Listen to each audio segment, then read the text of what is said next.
a poner a grabar, eso no significa que lo vaya a poner, sino que tú Ok. sabes que se me olvida, ya yo estoy en una edad que se me olvidan las cosas, y entonces, no, Eres sí, una nena, esto es eres una nena. increíble, como se le olvidan a uno las cosas. Pero mira, bueno, estamos listos, ya yo tengo más o menos idea de lo que vamos a hablar. No matter where you are, MSU Denver's online and hybrid classes fit your needs. Business intelligence, nursing, psychology, and more with virtual student services and scholarships. MSU Denver Online will make your passion a reality. Hola, miembro de Comunidad Digital Credit Corp. Ya tienes tu producto, pero ahora, ¿cómo conectas tu página para vender? Es importante que coloques tu logo y los productos o servicios que vendes. En este link podrás ver los requisitos que pedimos para las páginas web. Ponte la vacuna del COVID y podrás ganar dinero en efectivo. Podrías ser una de las 5 personas de Colorado que ganarán $1.000.000. Protégete, crea el futuro y gana lo grande.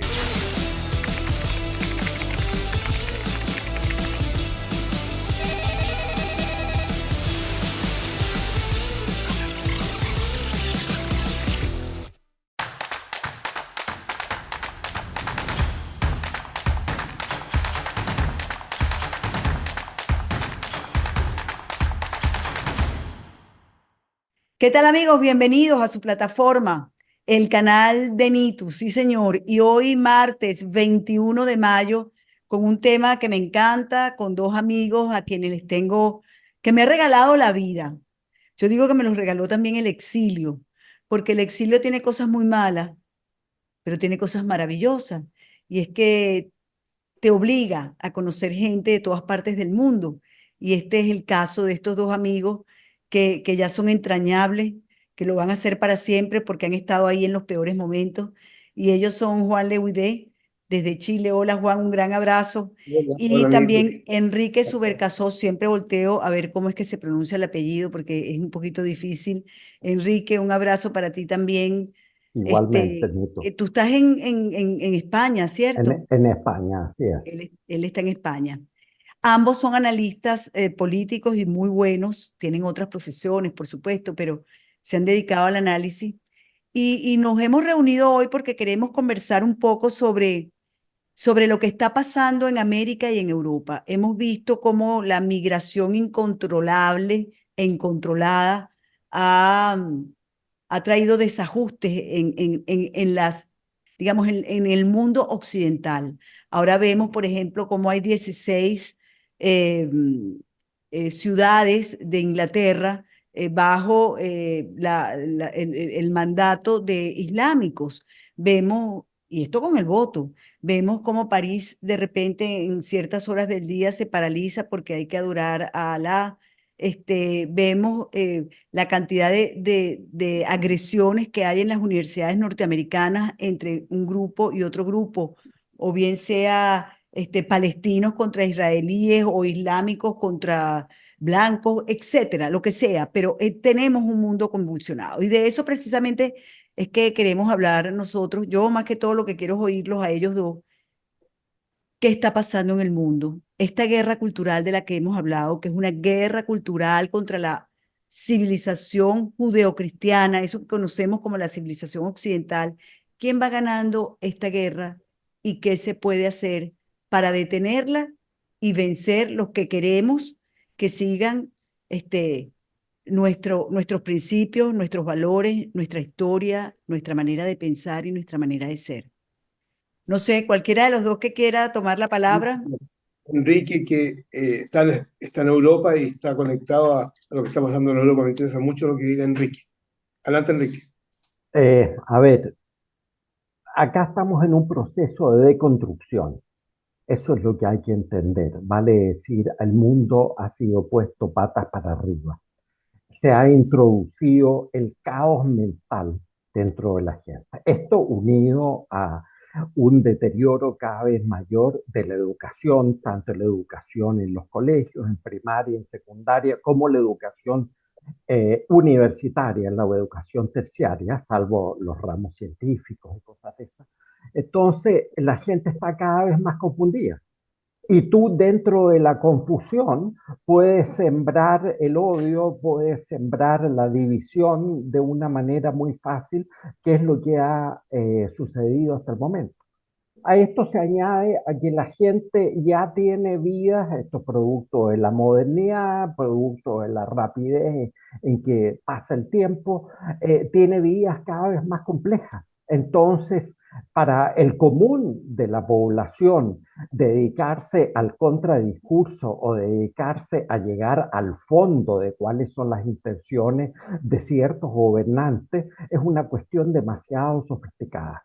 Pero esto, claro, se ha ido transformando con el tiempo y se ha ido transformando con el tiempo porque ya la tontera ha llegado a límites abismales en cuestiones de género, en cuestiones de educación de los niños pequeños, las materias que se enseñan en los colegios nos muestran las aberraciones más grandes en libros de texto, las aberraciones en producto del cambio climático, medidas en la agricultura, etc. Así que la gente se está dando cuenta. Y a eso está unido a que tanto ciertos partidos políticos como comunicadores como nosotros, yo creo que nos incluimos, han tomado el toro por las astas y están participando de una manera cada vez más efectiva en lo que se llama el contradiscurso, vale decir, discutir de vuelta y de demostrar por qué se están haciendo las cosas mal y por qué estamos llegando a un mundo cada vez más absurdo. Interesante tu punto de vista. Yo quisiera, Juan, que conversáramos un poco sobre el silencio impuesto. Porque fíjate, que tiene que ver con lo que nos ha dicho Enrique. La gente se está dejando de tontera, dijiste textualmente. Y la gente se está dejando de la tontera de que no puedo tocar este tema o no puedo tocar el otro porque te ofende. O sea, ¿hasta cuándo esa ridiculez de que si yo te percibo, si yo sé que tú eres un hombre, que además tienes barba, se te ve que eres un hombre, pero tú me dices que de repente tú no te llamas Juan, sino que te llamas Juana, yo tengo que tratarte de ella y tengo que tratarte de Juana. No, si tú te quieres engañar, Juan, estupendo, engáñate tú, pero no me obligues a mí a engañar. Tú eres un hombre, aunque tú te percibas como tú quieras. Pero entonces vienen y te amenazan con que tú estás ofendiendo. No, no, no, el que me está ofendiendo eres tú a mí, que quiere obligarme a que yo me engañe como te engañas tú. Entonces, aquí hay, tú sabes, también la generación cristal, que si le dices cualquier cosa, ay, qué horror. ¿Hasta cuándo esto? ¿Hasta cuándo esta imposición del silencio? Exacto, Nito, sí. Mira, esta guerra cultural que tú bien dices, que la ha escrito muy bien Enrique, es una lucha identitaria, es una agresión a la identidad de los seres humanos. Y es neomarxismo, ¿no? Es neomarxismo que tiene orígenes muy claros y eso ha sido estudiado. Entonces, han impuesto este tsunami de la cancelación, como los grandes grupos que están detrás de este tsunami, que es globalista, que es plutócrata, que es neomarxista, que va hacia el control de las sociedades, que va hacia el control totalitario de las sociedades, porque ese es el fin del asunto, que tiene concepción neomalthusiana, es decir, ellos dicen que hay que reducir la población, para lo cual han inventado lo del tema climático. Entonces nosotros los seres humanos somos una plaga, somos despreciables. Es verdad, que es lo identitario, es para que el ser humano pierda su identidad y su trascendencia, que no haya creencias religiosas, espirituales, porque así tú dominas mejor la sociedad, ¿eh? Entonces, toda esta locura, porque es una verdadera locura lo que está sucediendo, en la cual exactamente transgrediendo la concepción romana de a cada cual lo que le corresponde, la concepción, el software, la forma de pensar griega, de las cosas lógicas, de la lógica aristotélica. Como dices tú, si Juan o Pedro tienen características masculinas, actúan como hombres, hablan como hombres, se ven como hombres, ¿por qué sería obligatorio que si Pedro se autopercibe como una niñita de 6 años africana, ¿no es cierto?, que es vulnerable, víctima, las víctimas? Entonces, que puedan meter preso a Pedro, ¿cierto? O a quien ofende a Pedro más bien, por haberse negado a reconocerlo como una niñita que tiene 6 años. Esto es una locura y están haciendo leyes para eso en diferentes países. ¿Y El progresismo. por qué llegamos a esto? Es lo que yo quisiera saber. ¿Cómo llegamos a esta locura? Porque fíjate, si tú te autopercibes, tienes 60 años y te percibes como un niño de 6 y quieres ir al kindergarten, tú tienes que ir es a un psiquiatra. Sí, O sea, claro, de claro, verdad, lo que tiene claro, su señora o su madre o su hermana o su amigo, tiene que llevarlo a un psiquiatra. Pero es que nos han vuelto loco a todos, porque entonces el hombre va a una escuela y la maestra lo trata como un pequeño de 6 años y la claro, comunidad educativa, nos volvimos locos. claro, Entonces claro, yo sí, me claro, pregunto, ¿cómo permitimos esto? ¿De verdad cómo lo permitimos? A ver, déjame intentar una de las posibles explicaciones. Esto es básicamente crear una nueva área de negocio. Te pongo un solo ejemplo. Antes habían dos géneros, ¿no es cierto? Hombres y mujeres. Y de improviso salieron, bueno, primero salieron 10 y ahora son como ciento y tantos géneros distintos. Pero simultáneamente a los nuevos géneros salieron expertos en todos estos nuevos géneros. ¿De dónde salieron instantáneamente estos expertos? Estas son áreas de negocio, porque esos expertos perciben sueldo porque están insertos dentro de un sistema que ha acomodado estas nuevas modalidades de análisis. Tú necesitas revolverle la cabeza a la gente para que tus políticas, tus filosofías y tus pensamientos que están basados en la nada, solo en un voluntarismo por tener el poder por el poder, bueno, tú necesitas hacerlo lo más confuso posible para poder imponerlo encima de los demás. Esto, por lo demás, no es una cosa novedosa. Si tú revisas, por ejemplo, los libros, yo creo que acá hay dos autores que son novelistas, por lo demás, aunque hicieron ensayos, que fueron Aldous Huxley, el del Mundo Feliz, y Ujú. después el otro, George Orwell, de 1984, de Granja de Animales, etcétera, etcétera. Cuando tú ves eso, es básicamente lo mismo que ellos plantearon en los años 30 y 40. El voluntarismo eh, venía de aquella época. Tú tienes especialmente como dicen los ingleses, the moneyed classes, ¿no es cierto? La élite aristocrática, en fin, tenía mucho tiempo, porque ellos tenían empleados, tenían sus negocios, ya fueran agrícolas, de comercio o el que fuera, y tenían tiempo y tenían dinero a su disposición. Y ellos inventaron una cantidad de modalidades de lo que fue transformándose en el socialismo del siglo XX. Y todas esas cosas y esas confusiones empezaron de aquella época a irse formando y a irse plasmando. Tú no puedes con gente que es básicamente mediocre, tú intelectualmente mediocre, tú no puedes pretender de que vayan a hacer una competencia a un reactor atómico, inventar una cosa similar o mejor a un reactor atómico o a la cadena de ensamblaje de un artefacto eléctrico, de los microchips, de lo que sea. No, ellos necesitaron abrir nuevas áreas de negocio. Y las nuevas áreas de negocio es una burocracia internacional que cada vez es más grande, es más frondosa. Este es un problema de todos los países, donde la gente hace estos trabajos que son absolutamente insólitos, expertos en estos nuevos géneros, expertos en nuevas técnicas educativas que no hacen más que confundir a los niños o confundir a los jóvenes, expertos en un cambio climático que cada una de los hitos, por así decirlo, del anunciado hecatombe climática, todos han fallado, de los libros de Al Gore en adelante, incluso Mm. hacia atrás, todo eso ha sido una estafa, un timo de la estampita, pero esta burocracia internacional ha ido conquistando posiciones.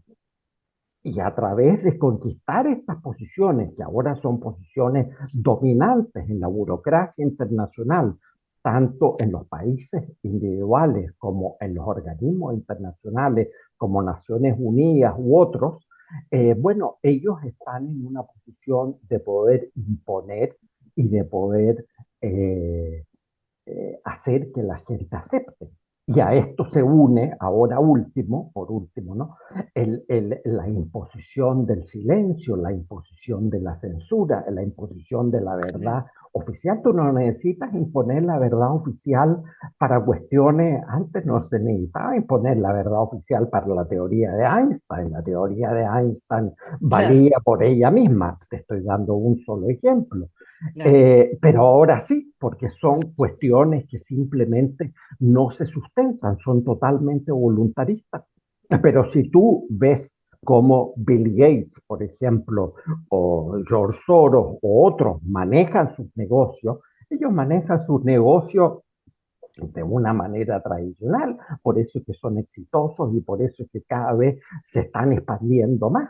Pero Entonces, en medio de todo esto que tú nos dices y que yo comparto contigo, sí vemos un despertar. Por ejemplo, el fin de semana vimos en España, precisamente, el Festival Europa 24, Viva Europa 24, eh, eh, que llevó adelante el partido Vox y realmente reunió no solamente a sus militantes y sus simpatizantes, sino a personalidades del mundo, de Europa, de América, donde ya la gente habla abiertamente de lo que está pasando, lo que antes era un secreto a voces, un rumor por temor, pues ahora ya se está hablando y se está diciendo, mira, o nos unimos o nos hundimos. Vamos todos juntos, las Américas y Europa, porque nos quieren acabar. Y a mí me Bueno, parece, bueno, eso ha creado de todo, porque ahora hasta un problema eh, eh, diplomático ha creado con España y Argentina. Y España quiere, Sánchez quiere hasta cerrar, romper relaciones con Argentina por haber dicho verdades, sencillamente por decir verdades, por decir que hay una señora, que es su señora, que está siendo investigada por corrupta. Entonces resulta que eso tampoco se puede decir, porque entonces eso es producto de, eso ofende. Lo que tiene que ofender es que haya corrupción. Eso es lo que tiene que ofender. Ah, Nico, yo quería, cuéntame. esto empezó, es decir, todo lo que estamos, todo este dilema, todo este drama, que yo digo que es desolador en algunos países, viene de corrientes que empezaron en Europa. Después de la Segunda Guerra Mundial, mucha gente de creencias marxistas y neomarxistas que estaban mutando, con su fracaso, sobre todo después de la caída del muro, emigraron a Estados Unidos, infiltraron las Ivy Leagues, las grandes universidades norteamericanas, y es allí donde se han formado mucha gente que son de las élites latinoamericanas, por ejemplo, y también en España, y ellos fueron los que expandieron estas creencias, porque todo lo que existe actualmente y que nosotros criticamos aquí, llevan a destruir la civilización. Y todas estas divisiones que mencionaba Enrique es para dividir los países. Cuando tú divides, tú puedes controlar. Dividir y vencerás, ¿no? Entonces Mm. estamos enfrentando ahora, tal cual como empezó en Europa estas tendencias aberrantes, en Europa ha surgido una fuerte reacción que está en diferentes países y que se plasmó y se plasmaron en algunas reuniones internacionales, pero particularmente a mí me impactó mucho lo de Viva Europa 24, porque ahí se ve donde viene el contradiscurso y el contraataque. Y yo creo que tenemos que llevarlo esto a nivel político, porque finalmente en sociedades donde hay representantes elegidos por el pueblo, por la ciudadanía, hay que ganarlo en las elecciones. Y el primer hito importante en esto yo veo que va a ser el 9 de junio, en que va a ser las elecciones, ¿no es cierto?, de la gente que maneja la Unión Parlamento. Europea, el Parlamento Europeo, que tanto daño le ha hecho a Europa y a Occidente. Porque Mm. es indudable que la parte política, la implementación política de todas estas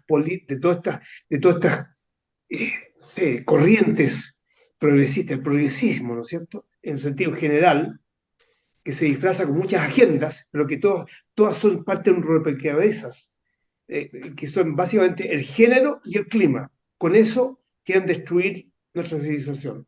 Y la respuesta yo creo que empieza fuerte el 9 de junio en la elección europea.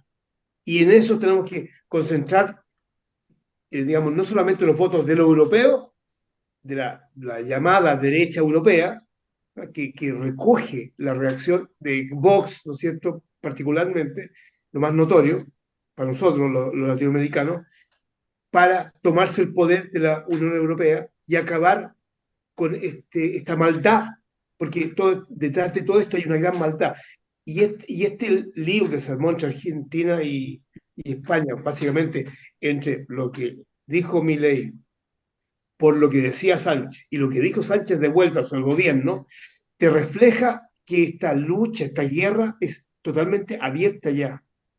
Y lo que está defendiendo Sí, claro, Sánchez es... porque es que además Juan y Enrique, o sea, disgustarse porque el señor dijo lo que dijo, que fueron tres palabras y ni siquiera la mencionó a ella, Exacto, sino hay que ver todo lo que le han dicho a Milei, lo que le ha dicho, por ejemplo, Pedro Sánchez a Milei, drogadicto, borracho, loco, de todos los epítetos que te puedas imaginar, pero además lo claro, que nos ha dicho la izquierda a todos nosotros, bueno, por ejemplo, la izquierda de mi país me ha dicho a mí esta prostituta, sí, claro, este, bueno, que no, claro, yo no soy nadie, es lo que te quiero decir, pero ya tú ves en las cúpulas del poder cómo hay o mira, claro, vale, ya está, tú me puedes decir lo que tú quieras, pero la verdad es la verdad, y la verdad es que tu mujer utilizó que fuera tu esposa para dar cartas de recomendación a empresas que luego fueron contratadas.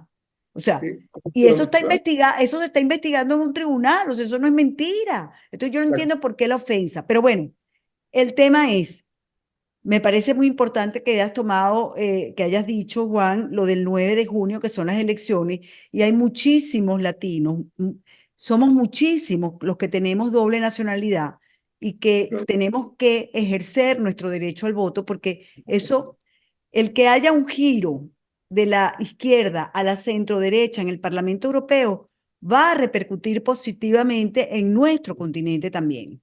Sin duda alguna, va a ser una contribución con las democracias y con los que creemos en la libertad. No como ahorita, que lo que hay es una contribución a las izquierdas y a los gobiernos totalitarios y dictatoriales de nuestro continente para afianzarse más en el poder y volver más miserable a nuestros pueblos. Así que yo sí creo que todos los que tienen doble nacionalidad, sí, europea y latinoamericana, pues que ejerzan su voto, acérquense a su embajada, a su consulado, consulten cómo puedo hacer, porque lo pueden hacer y ejerzan su derecho al voto. exactamente, claro. Ajá, Quiero volver, Nitu, perdón, sí, sí, sí. antes que cambiemos de tema, volver un poco al fenómeno Milei. Como decimos en algunas latitudes, siempre le van a encontrar pulgas a Milei. Diga lo que diga. ¿Y por qué este escozor, por así decir? Este escozor es muy claro, porque es un referente global. Mm. Cuando él estuvo en campaña, en las últimas semanas de campaña, se empezó a llamar la atención en el mundo, no solo en el mundo hispano, sino que en el mundo, incluso en el oriental, porque era una persona que hablaba con un lenguaje distinto, hablaba de una manera directa y venía a hacer política, la gran política, digamos, de regir y de poner de pie a un país de una manera totalmente distinta. Después vino el parteaguas que fue la entrevista que le hizo Tucker Carlson, donde la vieron cientos de millones de personas, según los contadores de Twitter, ¿no? Donde se colgó la entrevista en otro país. Entonces, Milei está siendo y va a ser, acuérdense de mí, acuérdense de esta idea, va a ser la voz en español de Donald Trump cuando llegue el momento. Porque evidentemente hay una comunión de intereses y hay una comunión de cómo hacer las cosas. Pero dejarán llegar a Donald Trump, lo dejarán llegar, porque todos los días es un juicio distinto. Espere, no, yo creo que sí, yo creo que Donald Trump está bendecido por alguien, por un ser superior. No debemos olvidarnos nunca de que hay un ser superior. Algunos dirán que es uno, otros dirán que es otro, pero hay un ser superior. No podemos pretender arrogarnos nosotros la potestad de mandar sobre el mundo. Hay alguien que nos vigila.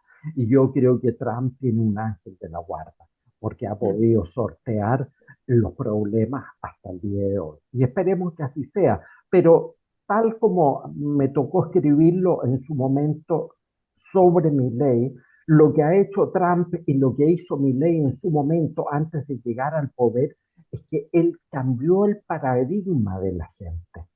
Si la gente entiende que es necesario y urgente defenderse en un contradiscurso, es justamente por la existencia de fenómenos como Donald Trump, que evidentemente que es un fenómeno, y fenómenos como Milei, aparte de lo que hayan hecho o lo que estén haciendo como presidentes. ¿Te fijas? Esto le abrió los ojos a la gente.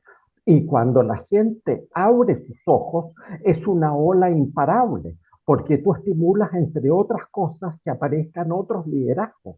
El mundo está huérfano de liderazgo. Los últimos líderes occidentales, al menos, yo no sé, fueron la Margaret Thatcher, Ronald Reagan, el Papa polaco, como le digo, el Papa Wojtyla, que fueron justamente los que derribaron el comunismo en Europa, etc. Y después de eso ha sido un poco una planicie y una cuesta abajo sin freno. Después vinieron las teorías del fin de la historia.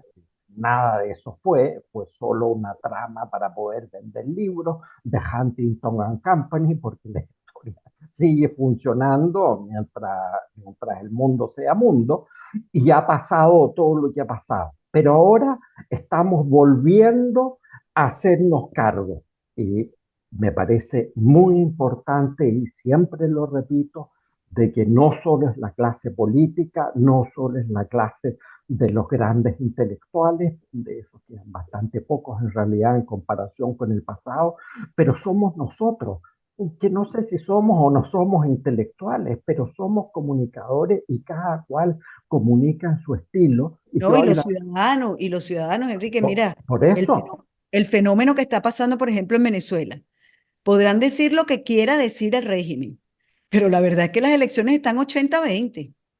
Así es. 80-20 a favor del candidato de la unidad que se llama González Urrutia, por supuesto que aupado por María Corina Machado, y 20%, si acaso 20% del régimen, un régimen que además está desgastado, que ha perdido el punch. Mira, no hay nada que digan que la gente le crea.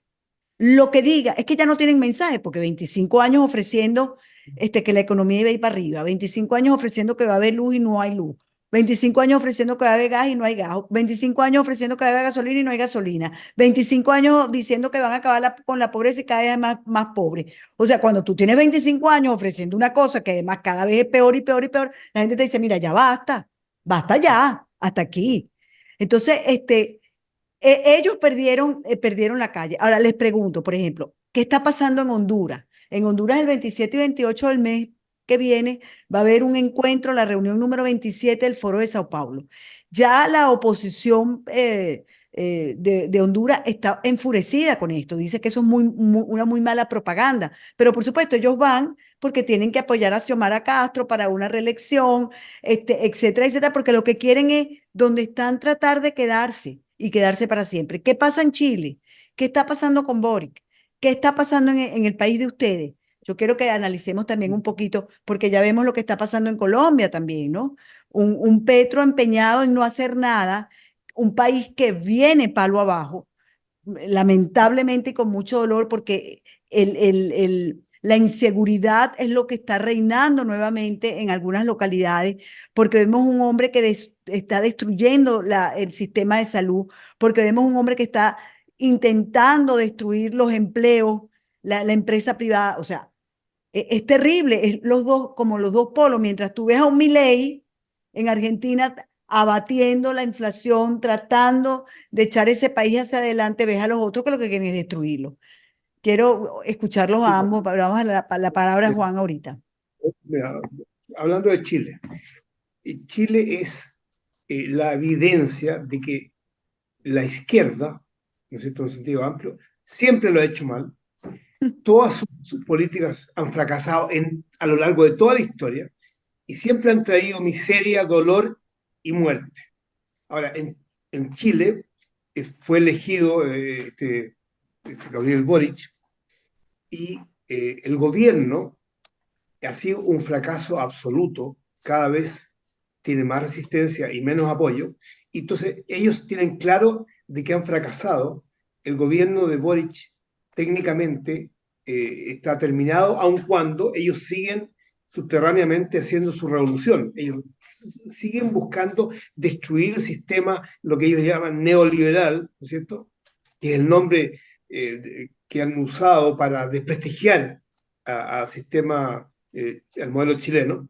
Quieren destruir las instituciones y lo están consiguiendo. Han destruido gran parte de las instituciones, digamos, la han penetrado, la han corrompido y están asociados claramente con el crimen y con el terrorismo y con ciertamente los narcoestados que básicamente encabezados por Cuba y Venezuela, ¿no? O sea, hay una clara relación, asociación del gobierno de Boric y la coalición que lo maneja, que es básicamente el Partido Comunista, que está detrás de todo, y usa el Frente Amplio como una nueva marca, pero en el fondo es comunismo, y el país va en caída libre. Estamos con serios problemas, hay caos. Pero ¿qué dice la ciudadanía, Juan? ¿La ciudadanía está entendiendo lo que está pasando o no? Sí, están entendiendo finalmente, mucha gente que votó por Boric, se da cuenta del tremendo error que cometieron y se dan cuenta que lo que nosotros, el grupo nuestro, lo que ellos llaman la derecha, los fachos y todo, teníamos razón. Están intentando destruir al país, pero ¿para qué? Porque uno no es por qué, sino ¿para qué? Bueno, Exacto. para controlarlo y establecer un totalitarismo marxista manejado por el Foro de Sao Paulo. Pero ahora fíjense los dos, porque ustedes me hablan del globalismo y hablamos también de los zurdos, de la izquierda. ¿Se unieron? Les pregunto, ¿están unidos? Porque supuestamente los globalistas eran los grandes ricos millonarios del mundo y los de izquierda supuestamente no. Claro, que ahora son todos millonarios. Es que eso es verdad, están unidos y está firmado el pacto de Princeton. El pacto de Princeton, que fue hecho por Lula, Clinton, que es el Deep State norteamericano, ¿cierto? Y Fernando Enrique Cardoso, para ponerle un tinte socialdemócrata, firmaron un pacto de Princeton que en el fondo es la asociación del Foro de Sao Paulo, que ya estaba creado, con el Deep State globalista, que tiene una agencia de publicidad que se llama el Foro de Davos, pero el poder está en el Deep State norteamericano y en Londres. Y anteriormente también gente del Vaticano para manejar las creencias. Bueno, es concreto. Ellos van como dos rieles de ferrocarril, Nitu, a la misma estación final del tren, que es el control totalitario de las sociedades. Para lo cual tienen que... ¿Y quién se devora a quién aquí?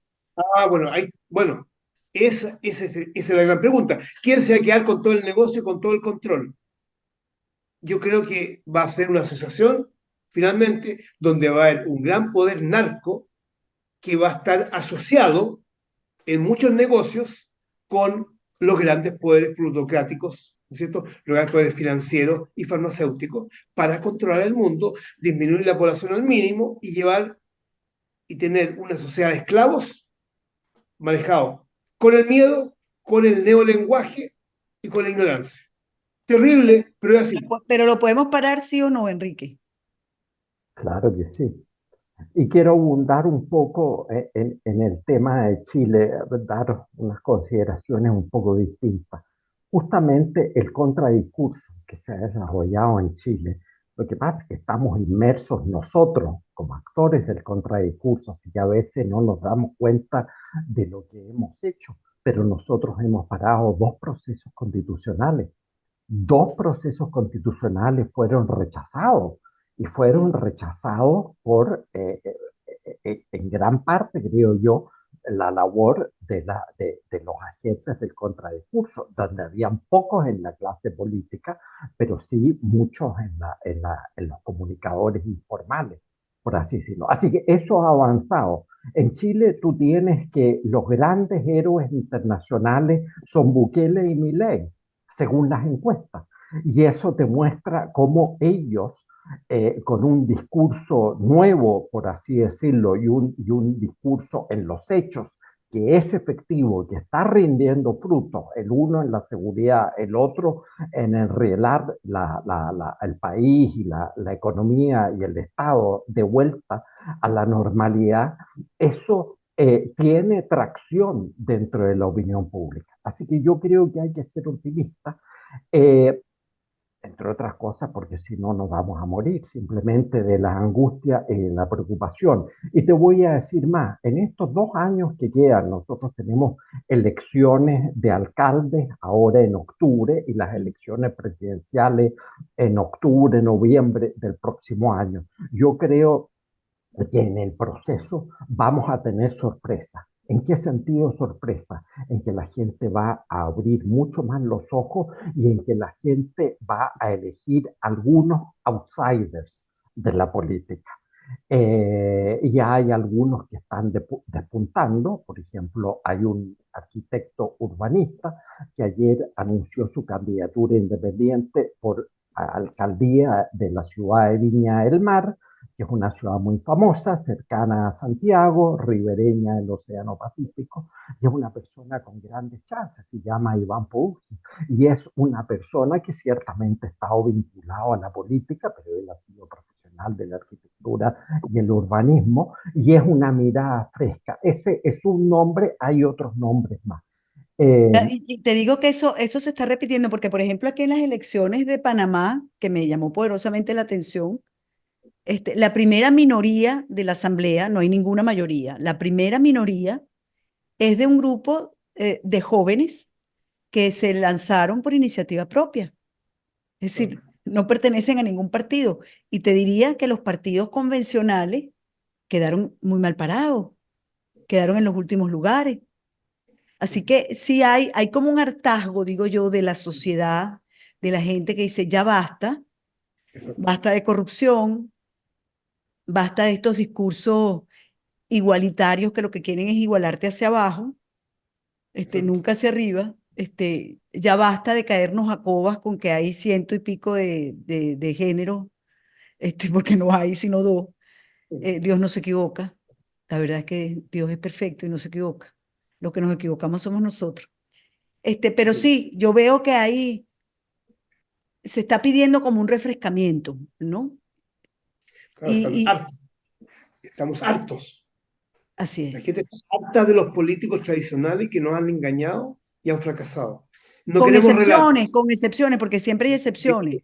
Uno dice los políticos, ciertamente uno generaliza como una forma de explicar, pero ciertamente que hay figuras que descollan, pero hasta el momento no han recibido el respaldo político que deberían darle los ciudadanos y no hay una cantidad todavía crítica de autoridades del lado nuestro, ¿no es cierto?, que sean capaces de manejar los procesos. Y estamos en eso y tenemos que conseguirlo. Y tenemos que quitarle el poder a los ineptos, a los ladrones, a los corruptos, porque el problema que hay muy agudo en la sociedad occidental es la corrupción. Y los grandes poderes imperiales que están tratando de apoderarse de todo el mundo, de todo prácticamente, o sea, fundamentalmente de Occidente, porque Oriente tiene otra situación. Pero básicamente hablemos de Occidente. Tenemos que quitarles el poder a toda esta gente que tanto daño le ha hecho a los ciudadanos, porque Claro. ellos van por el poder, solamente por el poder, no por servir a la población. Ellos quieren que nosotros, los ciudadanos, seamos sus empleados. Ellos trabajan para nosotros. Eso ya la gente lo tiene claro. Y entonces los partidos políticos en Chile, ni tú, tienen menos del 10% del apoyo.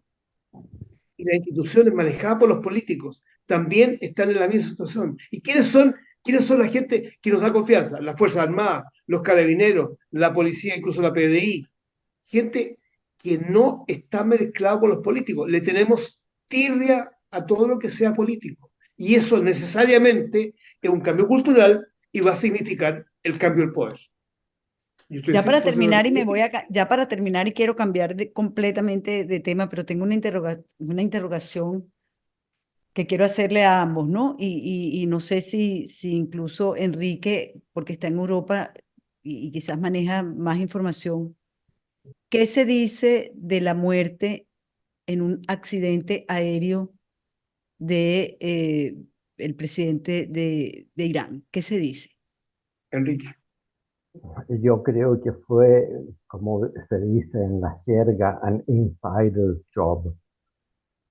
Es una pelea entre ellos, Mm, de la cúpula de Irán, entre otras cosas porque curiosamente el gobierno iraní no ha acusado a Israel, eh, y porque Irán está, digamos, y el Medio Oriente está en un estado de flujo. Ellos viven en una contradicción vital. Tú tienes, por ejemplo, no hablo de Israel, hablo de los países árabes, los países ricos, los Emiratos, etcétera. Ellos, por una parte, defienden el radicalismo musulmán, el radicalismo de Islam, pero sin embargo abrazan el dólar y abrazan los lujos más impensados, los hoteles más lujosos del mundo, las mejores líneas aéreas son todas de esa parte del mundo. Entonces, esta contradicción vital es el germen que en algún momento va a hacer descarrilar todo.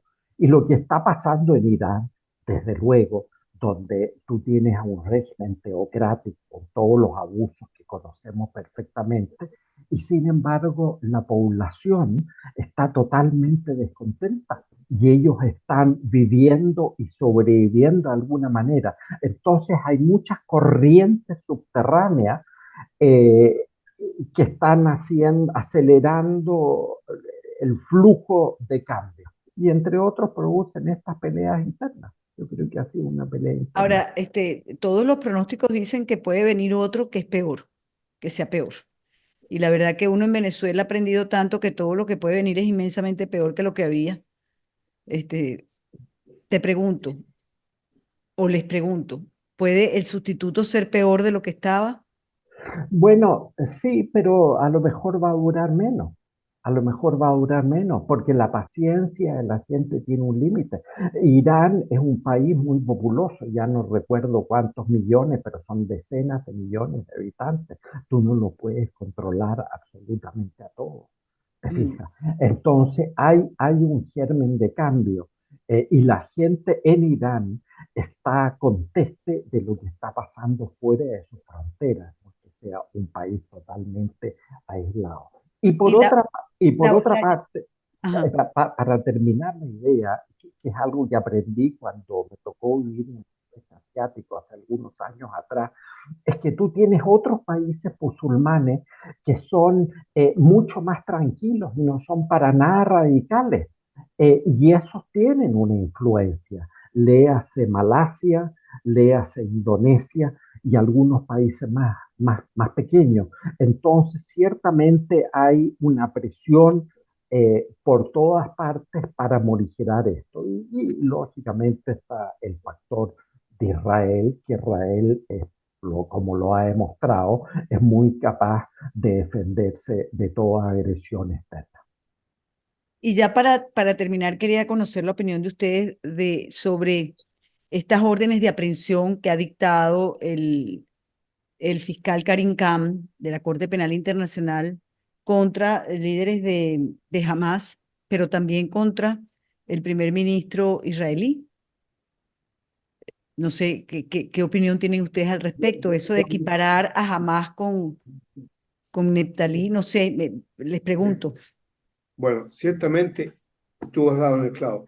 El poner en el mismo nivel al gobierno de Israel, a la autoridad israelí, al gobierno de Israel en general, con Hamas es un insulto gratuito de la Corte Penal Internacional, porque Hamas es un movimiento terrorista, criminal, y ha demostrado serlo. Y por otro lado, Israel es el único gobierno democrático de Medio Oriente y es quien defiende, es un muro civilizatorio frente a toda esta maldad del radicalismo islámico. Entonces, es una vergüenza y no va a tener ningún efecto y no van a poder entrar a Israel porque Israel tiene muy claro de que no va a atender las disposiciones de organismos internacionales. Ya, viste tú al representante de Israel metiendo en una máquina destructora, ¿no es cierto? Los Schroeder, dijo, estos son los estatutos de las Naciones Unidas. O sea, Israel está muy clarito y no va a acceder a ninguna orden que venga de la Corte Penal Internacional. Todo esto hace un cima más grande, ¿no es cierto?, entre países que quieren ser soberanos y estas corrientes y el lawfare del organismo internacional, de establecer leyes que sean supranacionales, que vayan contra la soberanía. Y eso es parte de nuestra lucha, Nitu. Tenemos que ser soberanos. Enrique, ¿algo más que agregar? Sí, sí, una última cosa anecdótica que te muestra justamente esta falta de acople de la realidad con la práctica. Resulta de que la esposa de George Clooney está metida de alguna manera, en este caso, de la Corte Penal Internacional. Ah, sí. Sí, sí, sí, lo leí en un par de noticias. Ella es una jurista reconocida, etcétera. Entonces, que tú tengas a una profesional, que sin duda lo es, que vive en el medio de la élite, más élite global, cuyo marido es un exitoso actor, tenían una casa maravillosa en las orillas del lago de Como, etcétera. ¿Cómo tú compatibilizas eso con defender a Hamas? Eh, hay algo que no calza. Y esa cuestión que no calza es lo que los va a llevar a la destrucción. Cuando tú tienes que incluso en el seno de la Corte Penal Internacional, digamos de un foro o de un tribunal de justicia, la justicia no es igual para todos y la justicia está politizada, es algo que no puede permanecer incólume en el tiempo. Así es. Estoy de acuerdo. Bueno, yo también estoy muy de acuerdo con las cosas que han conversado y creo que estos son temas que tenemos que tocar por lo menos una vez al mes, mínimo, para ver cómo avanza o cómo retrocede el globalismo unido a la izquierda en el mundo.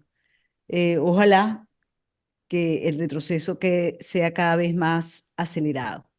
Un abrazo a los dos, ¿sí? Muchas Te- gracias por la invitación, Nitu, y hasta una próxima ocasión.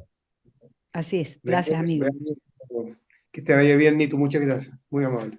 Igual a ustedes. Nos vemos, Viva amigos, pronto. viva la libertad. Que viva.